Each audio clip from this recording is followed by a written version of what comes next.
कृष्णचंद्र भगवान की जय। आइए,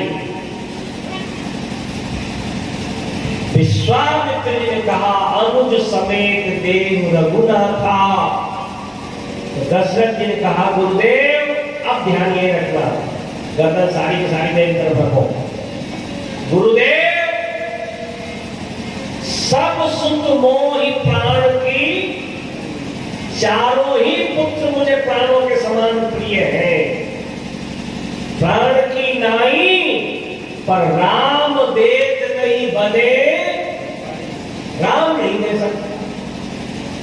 उन्होंने कहा जब चारों ही प्रिय है तो चारों में से राम ही अलग क्यों चाहते आप? तो उन्होंने कहा इसलिए कि मैं राम का दान पहले ही किसी को दे देता हूं। क्या कर चुका हूं? पहले ही किसी को दे दिया। किसको दे दिया? बढ़िया से होता है। देवासुर संग्राम चल रहा था। क्या चल रहा था? हाउ। अब वह चल रहा था तो दशरथ जी हमेशा देवताओं की तरफ से युद्ध किया करते। तो इनका रथ जो है आकाश में उड़ रहा था। योद्धा इतने तेज थे कि सामने इनके कोई टिकता नहीं था। अचानक रथ खराब हो गया, गिरने की स्थिति में आ गया। ये उस समय की बात है जिस समय माता कैकेयी से ब्याह नहीं हुआ, उससे पहले।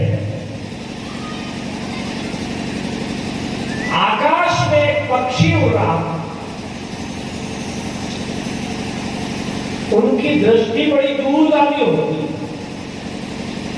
तो पक्षी उड़ रहा था, उसने देखा कि रथ तो गिरने वाला है, डामाडोल हो रहा है, गिरने की स्थिति में। होना किसका चाहिए? तो ध्वजा पे जो है सूर्य वंश का चिन्ह लग रहा है। काय का? सूर्य वंश। ठीक तत्काल उस पक्षी ने पहचान लिया कि चक्रवर्ती सम्राट राजा दशरथ का रथ है। पक्षी आया और उस रथ को गिरने से पहले ही अपने पंखों पे ले लिया और पंखों पे लेकर के सुरक्षित नीचे उतार दिया। वो पक्षी कौन था? जटायु। कौन था? जटायु। दशरथ जी ने कहा जटायु आज तुमने हमारे प्राण बचाए, हम तुम्हारा ये उपकार कैसे चुकावे और इसके बदले में तुम कुछ मांग लो। जटायु ने कहा महाराज आप हमारे राजा हैं और राजा की रक्षा करना तो प्रजा का धर्म है, और फिर वैसे भी हम आप मित्र हैं, मित्र मित्र के काम नहीं आएगा तो और कैसे? तब नहीं, फिर भी तुम कुछ मांगो। जटायु ने कहा कभी इनसे क्या लेंगे? अपन भी ऐसी चीज मांगो जो ना तो ये दे सके ना अपन ले सके। तो उन्होंने कहा एक काम करो, आप अपना बड़ा बेटा दे दो। दशरथ जी ने कहा जटायु मेरे तो कोई पुत्र है ही, तो तुम्हें कैसे दूं? जटायु ने कहा जब हो जाए तब दे दे। राजा दशरथ ने कहा कि तुम्हारी मांग के कारण भी अगर मेरे पुत्र हो जाए तो अपने आप को धन्य मानूंगा और वचन देता हूं कि बड़े बेटे का अधिकार तुम्हारा होगा। और आज उसी बड़े बेटे को मांगने के लिए आ गए विश्वास। दशरथ जी ने कहा गुरुजी मैं बड़े बेटे का दान तो पहले ही किसी को कर चुका हूं, और यह कथा राम जी ने सुन रखी थी। वशिष्ठ जी ने कह दी होगी, माताओं ने कह दी होगी, मंत्री ने कह दी होगी।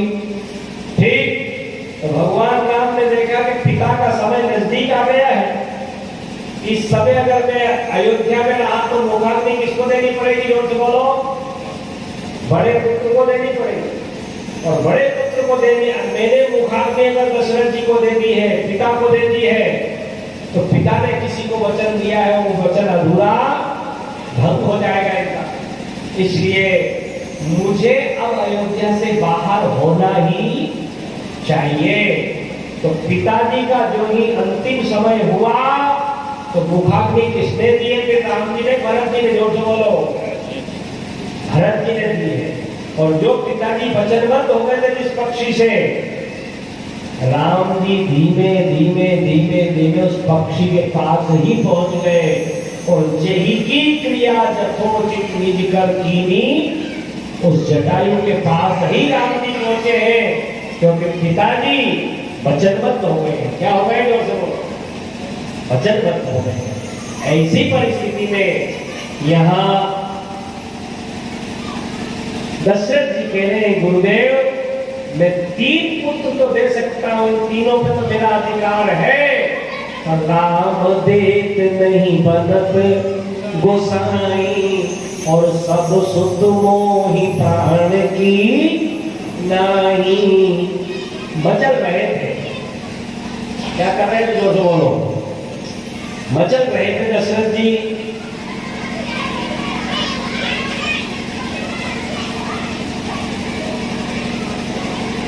इनके मास्टर कहाँ है?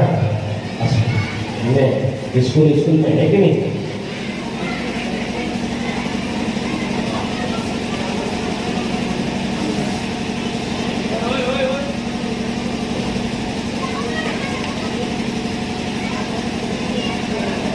रामचंद्र भगवान की जय।